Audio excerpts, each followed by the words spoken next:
तर मंडळी सेमी 1 मध्ये होत्याचं नव्हतंच झालं, कारण की आशा कुणाकडून होती आणि बाजी कोणी मारली.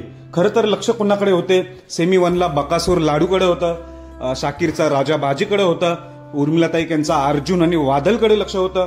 पण बाजी मारली चौथ्यानेच. बकासूरचा आणि लाडूचा कितवा नंबर आला या व्हिडिओ मार्फत आपण जाणून घेऊया. तर भावना, आत मौजे किकळीचं मैदान मोठं मैदान आहे, सर्वांचं लक्ष लागलेलं आहे, कारण की सेमीला सर्व टॉप लढतीच आपल्याला बघायला मिळणार आहेत. तर सेमी 1 सुटला, काटाकीर लढतीमध्ये बाजी मारली ती म्हणजे सैतान आणि सरपंच. सैतान आणि सरपंच हे देहगावचे आहेत. देहगावचे सैतान आणि सरपंच यांनी सुट्टीपासूनच काट टाकला होता, टॉपच स्पीड लावला होता. सुट्टीपासून ते निकाल रेषेपर्यंत कोणाला जवळ येऊन नाही दिलं असा स्पीड लावला होता, त्यामुळे त्यांनी बाजी मारली.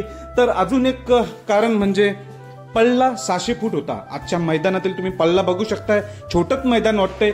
मगाशी समालोचकांनी पुकारलं होतं, पल्ला 600 फूट होता या फाटीचा, त्यामुळे पराभव असू शकतो. सर्व टॉप नंदींचे कोणीही काही सांगता येत नाही, कारण की जो सुट्टीला टॉप पळतो तोच फायनलला निकाल घेऊ शकतो, कारण की पल्लाच कमी आहे. आपला देव बकासूर खरा तर निकाल रेषेवर टॉप स्पीड टाकत असतो, पण 600 फुटापर्यंतच फाटी असल्यामुळे हा पराभव असू शकतो.